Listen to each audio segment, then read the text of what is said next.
in order for November 12th, Tuesday for the LEPC. And everyone has signed the attendance sheet. Okay. And do you have copies of the minutes and the agenda? We're all set. So motion to approve the previous minutes for August 20th, which is attached. I need a motion from the committee. Motion approved. Okay, and a second. All right, all in favor? All right. Under old business, I just made a note there about the fire coordinator reporting a emergency has Matt trailer that's located at the train center. And then we added New York State Electric and Gas representative. I think it's Jim Beecham, right? That his name? Jim Beatrice. Beatrice? Yeah. BETRUS. US, all right, we'll correct that. Manager of regional operations for the 4 counties, and also the American Red Cross disaster representative. I didn't catch his name. Did we have Max, Sam does. Yeah. Mac? We have a new person that's covering the eastern part of Hudson Valley, which will invite her. He's still in this area, but they've actually increased their personnel. So. Yeah, Erica Vaca Flores Yes. or something like that, and Max Sanchez. Okay, so then we'll invite them. I think for they're the- co, aren't they? I thought he said they were co. Yeah, but you may only see her come here. He's mainly gonna handle the west part of the Hudson Valley, and she's gonna handle the east part. Okay. But they both interact when they need to.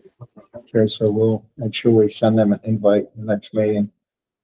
All right, and then new business today. All right, so today's presentation is an update of the Iroquois pipeline proposal. We have Nicholas DeBoard, right? Correct, Nicholas? Yep. Emergency response liaison. He will be speaking to us today. He will also be taking our questions. And I just want to say thank you for George Keeler for setting this up. I did put on Nicholas's email, if there are any questions after the meeting. And I thought it would be best if we would go, keep it, we start the presentation, so in case you have to leave and No, yeah, I'm good entertain all any day. questions. Yeah, All all day. right, Nick, anytime you want. Sure. So just one quick correction. For my email, it's Nicholas. It's a underscore DuBoard, not a period. Okay. And it gets confusing. But yeah, no, I'm Nick from Iroquois. I'm the emergency response liaison. So my primary responsibility is to meet with first responders up and down the pipeline, basically to enhance their situational awareness about, the pipeline's existence, safety precautions, and some do's and don'ts when it comes to a call for service regarding the pipeline. So I'm going to hand out, I have some printouts here. Feel free to look through them whenever, but this one's just public awareness for emergency responders. I know not everyone here is a first responder, but you can still get a general idea about some of the things that I would go over in a meeting with the fire department, police department, any sort of first responder. And then this booklet here is just generic info on the pipeline itself. Some of the things we do, pipeline integrity, which I'll touch on, and then general kind of operations on how we do things as a natural gas pipeline. And also on the back is a pretty detailed map of the pipeline itself. So I'll go ahead and circulate these around as well. I have I'll leave a stack of business cards if anyone. What do you guys think? Pass them around? Sure. Yeah. Do you guys want them? So we'll go ahead and get started with the presentation here. So here are some of the topics that we'll go over. Who is Iroquois, what we do, what we transport, some of our facilities, response to them, like I mentioned before, our integrity program, and I'll touch on security a little bit. So Iroquois itself is owned by 2 parent companies, TransCanada or TC Energy and Berkshire Hathaway. It's about a 50-50 split between the 2 of them. And our corporate office is located in Shelton, Connecticut. If you don't know Connecticut, that's between New Haven and Bridgeport, 2 kind of big cities down there. So we're kind of smack dab in the middle.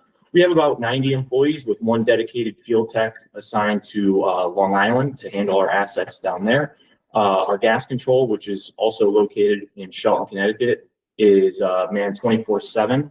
Very similar to a police dispatch room or an operations center, in the sense that they're monitoring alarms, or monitoring pressures, or monitoring flows, and every safety aspect of the pipeline 24/7. That's their sole responsibility. And daily, in a peak winter month, we move enough gas to heat about 3 million homes a day. And I guess I should take a step back and introduce myself. So I've been with Iroquois since March, so relatively new to the company. Prior to me being the emergency response liaison, it was Spencer Robinson. I'm not sure if that name rings a bell to anyone. He was with the company close to 30 years, if not over 30 years. So he actually started surveying the pipeline in the early 90s before it was even put in the ground as a contractor. And then once they started putting pipe in the ground and Iroquois became an actual company, he was one of the first employees, and he just retired back in March. So big shoes to fill in that sense of things. But learning a lot, about the industry, and really happy to be connecting with first responders and communities along the pipeline. So my background is primarily in law enforcement. I started as a 911 dispatcher, police, fire, and EMS in Connecticut, Old Saybrook, Connecticut. And then when I graduated from college, I started with the FBI and worked for them for 6 years. So that's kind of my background. Worked basically 50-50 mix of criminal and also national security, 3 years of each. So to kind of go over the map here on the back of the booklet, as you can see, we start up at the Canadian border in St. Lawrence County, where we basically go more or less directly south into Connecticut. We enter in Connecticut and cross over the Long Island Sound from Milford, Connecticut to Northport, Long Island. From Northport, we go about 10 miles south to Comac, Long Island. And also from Northport, we shoot, as you can see, directly west to Hunts Point, which is in the Bronx. So we're one of the few pipelines that supply natural gas to New York City, to supply New York City. And you can see on the left there, we have 8 field offices and the Oxford warehouse or storage facility.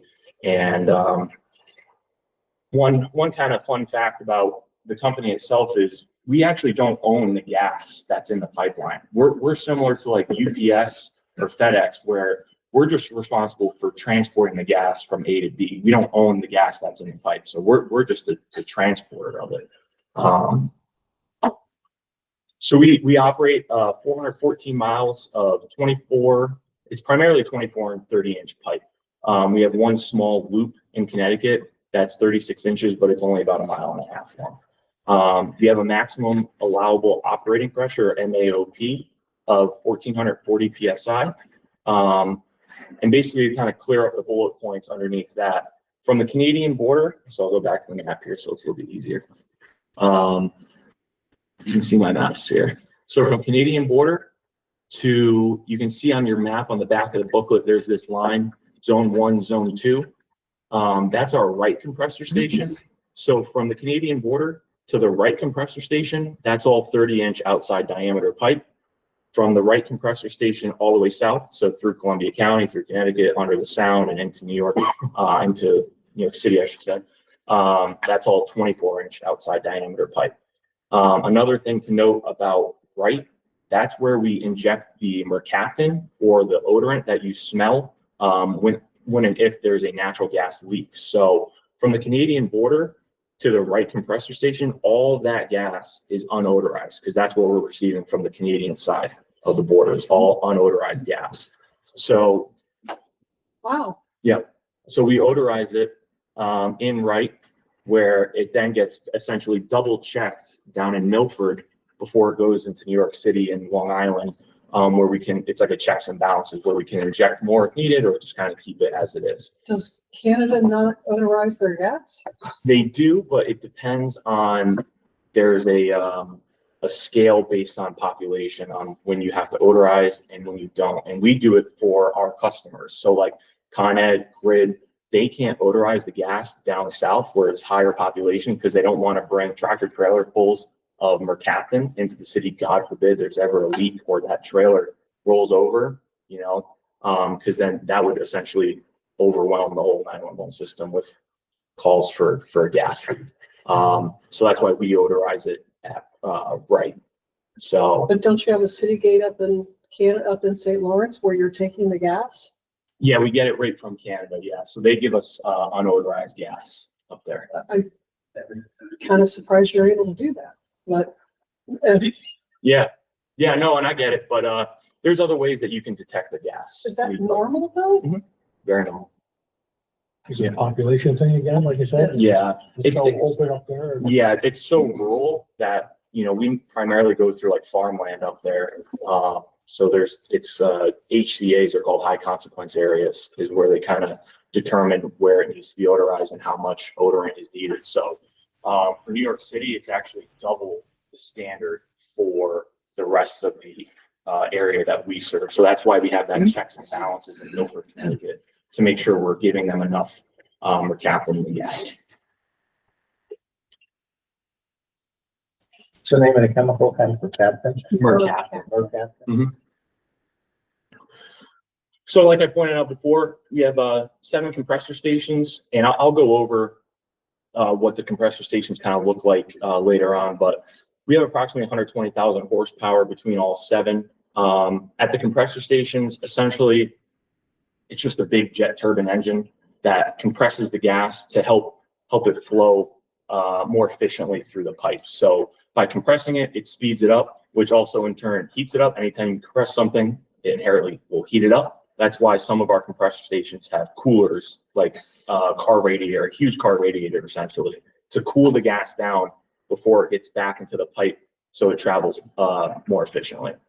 We have 3 interconnects with other pipelines, and like I mentioned before, the 2 odorant injection sites. So this is a typical mainline valve setup here. So we have 39 of these throughout the pipeline, and on the map, you can kind of see where those are located. Not all of them are on here, but anything that has the M is a mainline valve. And all of our mainline valves are automatic and controlled from our gas control center. So like I mentioned before, 24/7, they can close this valve remotely from gas control in 30 seconds or less. So it can go from full open to full close in, I think it's closer to 15 seconds, like 15 to 18 seconds to go from full open to close.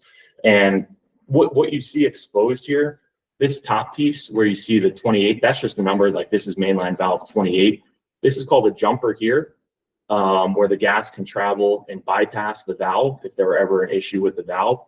Down here, this is a mechanical failsafe. So this is a gas over hydraulic failsafe, where if, let's say all computer systems were to fail, even though there's 3 forms of communications with all these mainline valves, let's say all those were to fail, the logic that's built into the valve will automatically close it if it detects a drop in pressure based on what the engineers have programmed into that valve.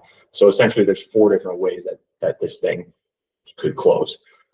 What's buried under the ground is essentially a massive ball valve, similar to what you'd see in your house or anywhere else. Just a big ball valve buried underground that we can actually using the gas itself to close.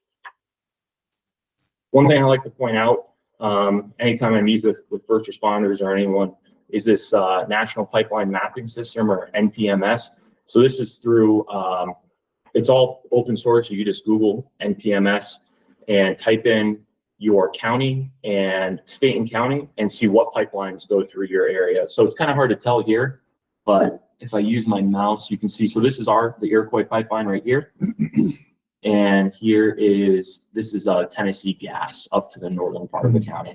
So you can see here how we come through Hudson, Livingston, and then Clearmont down south in Columbia County. So again, all open source. And then if you click the little identify button that's on the top banner here, you can see I have it highlighted in red. you can see my mouse on the screen. If you click that button, you can actually select the pipeline that's on the screen.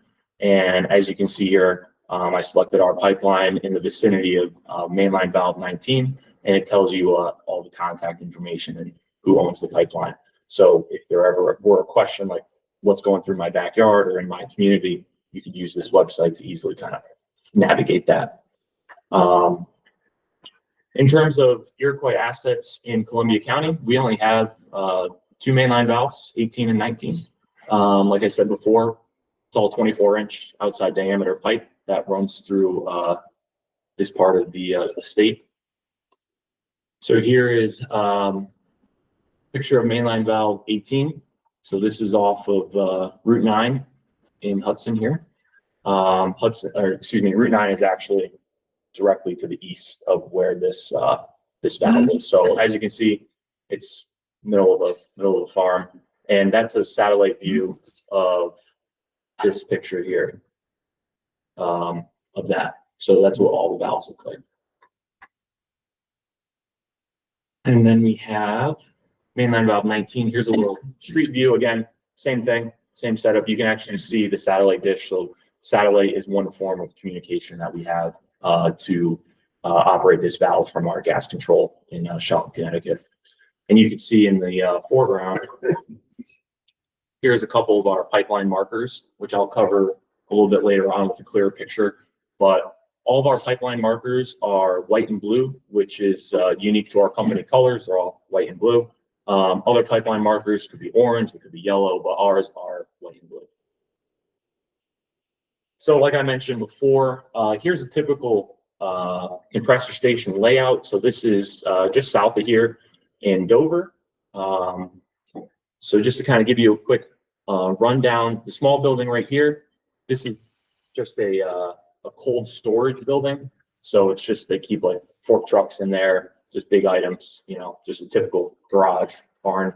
The building to the right, this is a control building. So this houses all the controls for the compressor station. Along within this back bay here is a natural gas powered auxiliary power unit, or APU, which can power this whole facility if we were to ever lose shore power from the grid. So all of our compressor stations are self-sufficient in the sense that we don't need any outside electricity to run anything. Because it's natural gas powered, as long as there's gas in the pipeline, we can continue our operations as normal. The building on the left here, the big building with the stack, that's the compressor itself, or the jet turbine engine.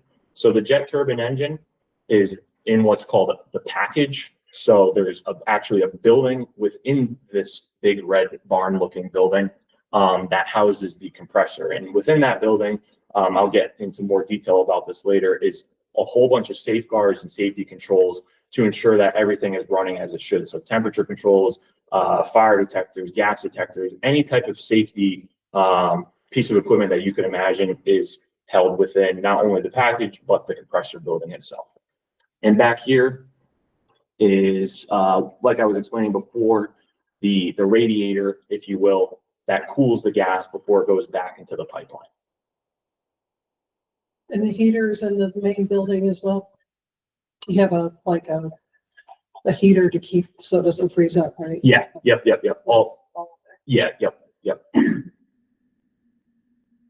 So here are some of the typical safeguards. Like I was mentioning before, the APU, I'm not going to go through all of them, but you know, all of them have gas fire, heat detection, automatic emergency shutdowns. There's, you know, a ton of safety features built into these places to make it as absolutely safe as possible. And there's also huge red buttons around the facility. They're called ESD, emergency shutdown buttons, where if anything were to ever go sideways and there's someone on site, you hit one of those buttons, shuts everything off, it'll blow the station down, no more gas in that facility in a matter of a couple minutes. Quick question, is that facility manned? It's manned Monday through Friday, regular business hours. None of our facilities other than gas control are manned 24/7. And I should mention also that our field technicians, they're also on call 24/7. So if there's ever something that were to come up That's why I stress calling gas control as your first call if there's ever an incident. So that way they can then dispatch out one of our field techs who their standard is they have to be within an hour of the area that they're covering. So they're on call, they can't be more than an hour in terms of their response time to that facility. Is there a remote? They can monitor like on holidays and weekends and that? Yeah, so that's all gas control. So, Yep, all gas control, 24/7, 365. They're monitoring everything to include, you know, some of the security features such as cameras. We have fence shakers. So if someone were to try to climb the fence of this compressor station, a fence shaker alarm would go off, meaning that someone's, you know, foot or sometimes even a bird landing on the fence is enough to make it go off. And gas control gets an alarm. They can then pan the camera over to that particular area, see if it's a person, if it's a bird, it's an animal, whatever it is. And then depending on what it is, notify law enforcement, notify the field tech, and go from there. I'm gonna need some information on that. We gotta try to stop our people from getting into our substations. It's crazy. Yeah, yeah. Mhm. Luckily, knock on wood, no issues that I'm aware of in the recent past or in the past of people trying to gain access to our facilities. So very, very lucky in that sense of things. So here's again, a closer picture of our pipeline markers. It's a little bit tough to see, but on all of them, there's the number, the 1-800 number for gas control, which is on all of our literature. It's on the back of this pamphlet. It's on my business card. It's on this handout here. You know, it's not hard to find by any means. Quick fun fact about the pipeline markers.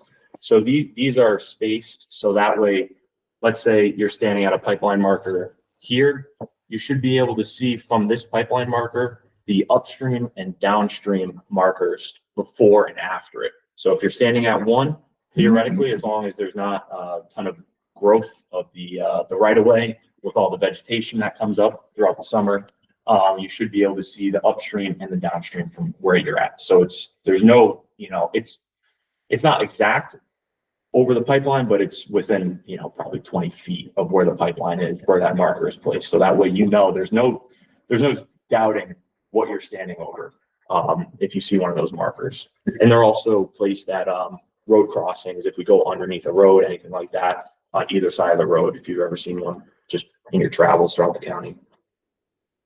We'll see if this works here, and I'll explain it after. Cool. So, and I'll see if I can. What you just saw. Just my luck here. What you just saw was a test that we had to do before we installed the pipe in the Long Island Sound to go from. That was when we installed in the early 2000s the East Chester extension to go from Northport west to the Bronx. So the United States Coast Guard, they didn't have doubts, but they wanted some more reassurances that the pipe was strong enough to withhold a cargo ship, because those are all shipping lanes to get to New York City. A cargo ship, if it ever were to drop its anchor onto the pipe, they wanted to see some actual real life tests. So what you just witnessed was we did tests simulating a 2.5 ton, 4 ton, 6 ton, and that was, let me see if I can get my notes here so I don't mess it up. 12 ton. Yep. So that one was the simulated 12.5 ton anchor in Long Island Sound. That was on what you just saw. That dropped onto a weld, which is in theory the weakest part of the two pipes joined together. So there was no cover. All that pipe in Long Island Sound is concrete coated. So there's no ground bed cover. There's no concrete coating. That's just on the bare weld itself. And it did not break the pipe. All it did was dent it 3 or 4 inches. My boss actually has that section of pipe cut out in his office. So only dented it that much. And that's a 12.5 ton anchor dropping directly on the weld, which is theoretically the weakest part of the two pipes joined together. And in the study that we had to do, 99.6% of vessels have under a 4 ton anchor that travel through those shipping lanes in Long Island. So it just goes to show how strong this pipe is. And I'm not sure if I mentioned this before, but the pipe it ranges in thickness, wall thickness. So it's anywhere from 1/2 inch thick to 6 to 7/10 of an inch thick, all steel. So it's stout, very stout. Everything that runs through this area, it's all 24 inch. So that's between the 1/2 inch to 6/10 of an inch wall thickness coming through this area. But that just goes to show how strong this really is. And those are buried, what, 4, 6 feet? Yep, 4 or 5-ish feet. And then under the sound, it's gotta be more. Well, under the sound, in parts of it, they dredged it out and then laid the pipe where they dredged it and then backfilled, and then they put some other things in there as well. But yeah, it's on the seabed itself down there. So another thing I like to cover with first responders, and I know it's hard to read here, so I'll just touch on some of the highlights, is how you meter gas if you ever get a call for service, any sort of call regarding natural gas. So I know FDNY, the guys down there, they meter using LEL. So the lower explosive limit of natural gas is 5%. The upper explosive limit is 15%. So that's its flammability range, 5 to 15% gas and air mix. If it's less than 5%, it's too lean and it won't ignite. If it's greater than 15% gas and air mix, it's too rich and it won't ignite. So 5 to 15 is that flammability range. FDNY, they meter it similar, exactly to this chart here. So you see the 5% gas and air mix is considered 100% on their lower explosive limit, which is when their meter is blaring at them to get the heck out of wherever they are, because it's going to be a bad day if there's an ignition source. Natural gas is inherently odorless, tasteless, and it also displaces oxygen. So there's an asphyxiation concern when it comes to a gas leak, let's say within a house. Natural gas is also lighter than air. So it'll naturally, if there's ever a leak, it'll naturally want to vent to atmosphere. So it's not going to hang around. Propane is heavy. So propane gas will want to kind of sit around. Natural gas will want to vent to atmosphere. It's kind of a big difference there. Let's see. Any questions on any of that? And again, I'll point out our line pressure is up to 1440 PSI. That doesn't mean we're running at 1440. I actually have never seen us get above like 1250. Just because we're rated to go up to 1440 doesn't mean we're pushing that envelope. We typically operate anywhere from 800 to 1200 on any given day, PSI in the pipe. And just to kind of paint a broader picture. So being a gas transmission company, that's considered high pressure for us. For a local distribution company, high pressure for them, such as Greater Con Ed, high pressure for them is like 200 to 350 PSI. So it's kind of like, it's different ball games. And then for residential use, like at the burner tip for the stove in my house, it's 1/2 PSI is what's coming at your burner tip. So it just goes to show how, different companies and different levels of the natural gas distribution, how we can handle different pressures. So in your street leading to your house, that main is probably 80 to 100. And again, I'm kind of, Not even that. yeah.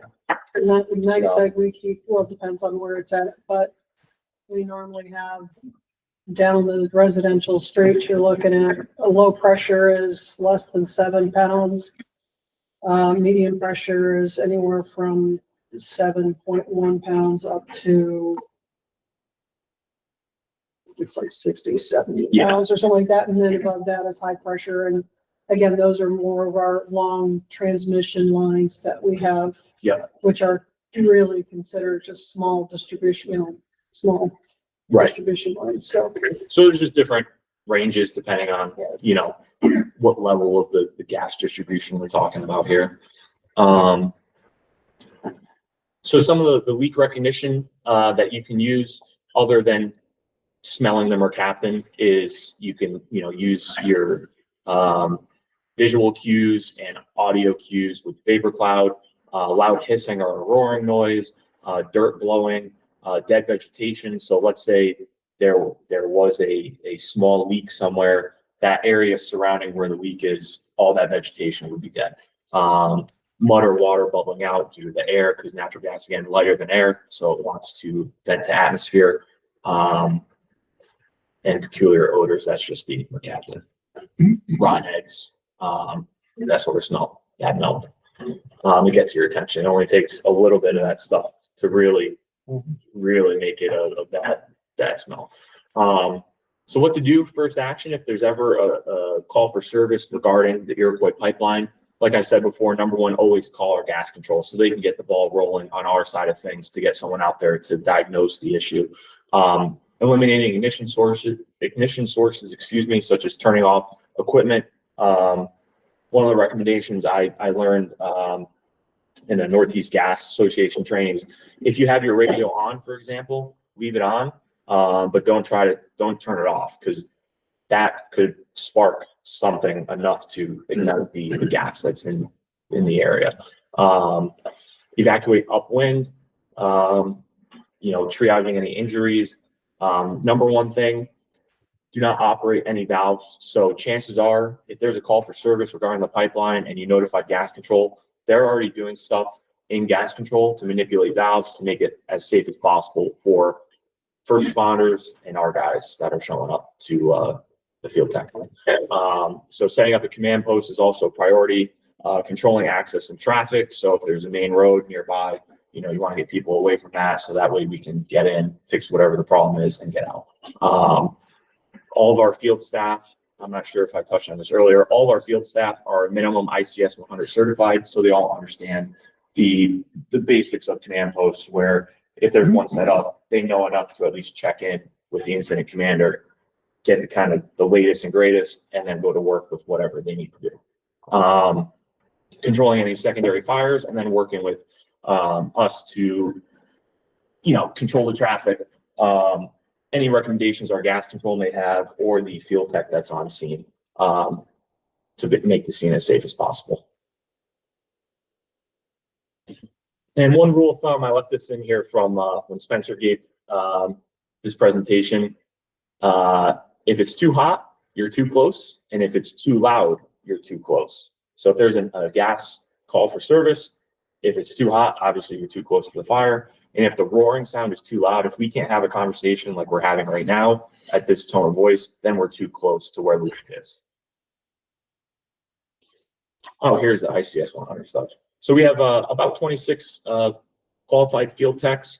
Again, response time may be up to approximately 1 hour.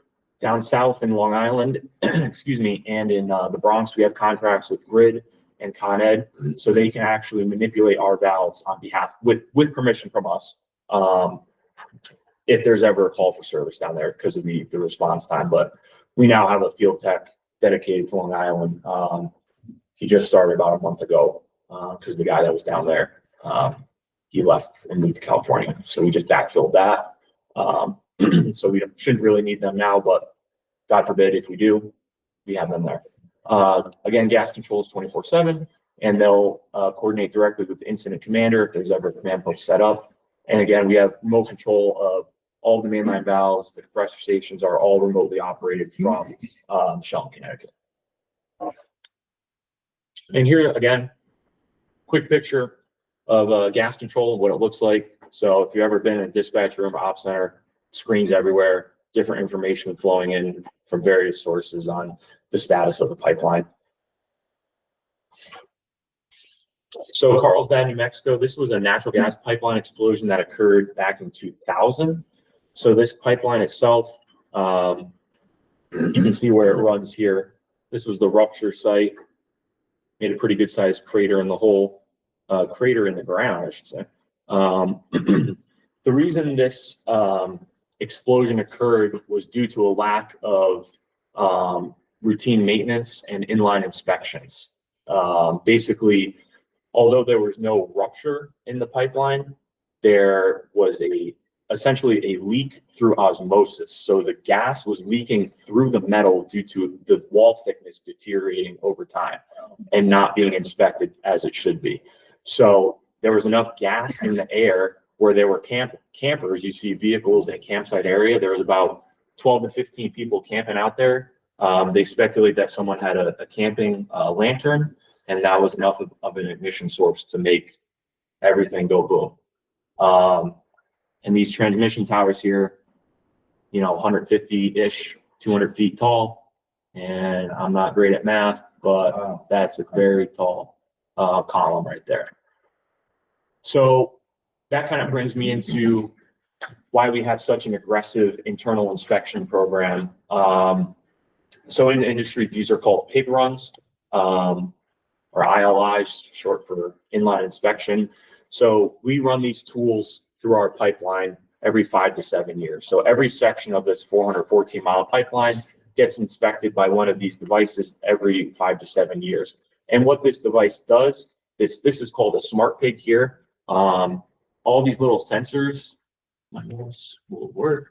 So all these things right here are magnetic sensors that essentially does, the best way to describe it is it's like an MRI for the inside of the pipe. So this device travels through the pipeline anywhere from 3.5 to, depending on the tool, 3.5 to about 5.5 miles an hour. It's pushed through the pipe just using the flow of gas in the pipeline. This tool has what's called speed control. So not only are we regulating how much gas is in the pipe to push it through, but there's also a speed control device that can, increase or decrease the speed depending on what it's reading. So this device, it rifles through the pipeline, similar to like a bullet leaving a gun. So it's rifling through the pipeline, and as it's rifling through, it's collecting a ton of data points on the inside of the pipe as it travels through. So it detects things such as wall thickness, any sort of corrosion, any sort of cracks, any sort of dents. So it's doing a full, like I said, a full MRI of the pipe as it travels through it. Next year, fun fact, I'm actually the project manager for the 2 inline inspections that we're doing. Both are, which are south of here. We're doing the East Chester run. So from Northport to the Bronx. And then we're also doing the Cricket Valley, we call it a lateral, where we supply Cricket Valley Energy down in Dover, natural gas to supply their power generation plant. So the East Chester run is 36.9 miles of pipe, and the Dover lateral there is 280 feet that we'll be inspecting.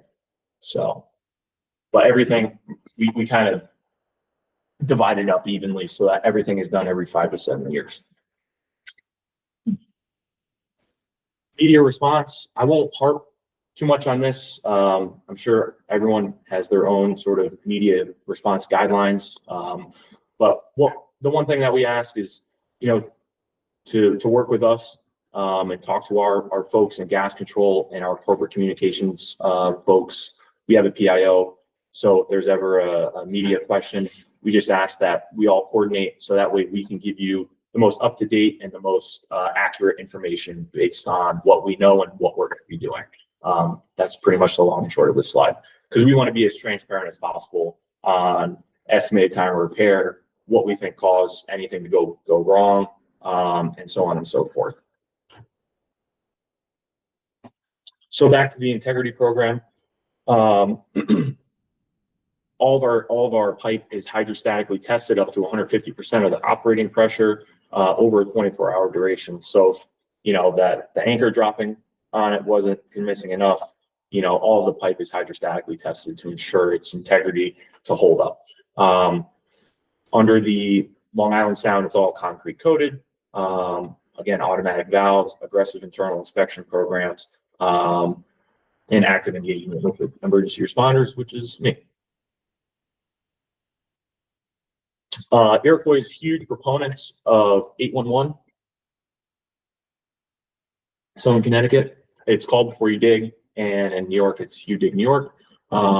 We often sponsor seminars with contractors to ensure that they're properly putting in dig tickets in their communities. So that way, if if there's ever a question on where the pipe is, we can go out and mark it. And if I forget the exact threshold that we have. I think it's about 50 feet on either side of the pipe. So if there's a contractor, let's say, installing telephone poles within 50 feet of where the pipe is, we'll actually have one of the field techs out on that job, just surveying them to make sure that they don't put a telephone pole over the pipe and potentially dig through the pipe.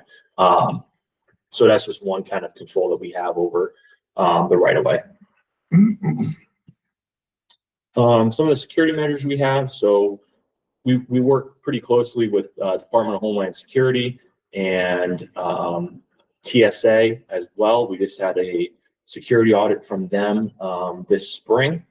We have security cameras now at all. We have 10 TSA designated critical facilities. So even though this whole pipeline is considered critical infrastructure, we have 10 critical facilities based on the TSA definition of what a critical facility is.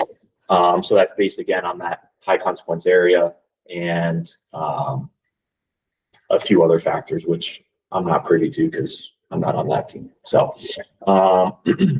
again, gas control 24/7, 365 with restricted access. So I actually, unless you work in gas control, you cannot access gas control within our corporate office. So we have the whole 6th floor of the building, and gas control is essentially a small building within this overall office that is restricted with access. So only gas controllers can get in there.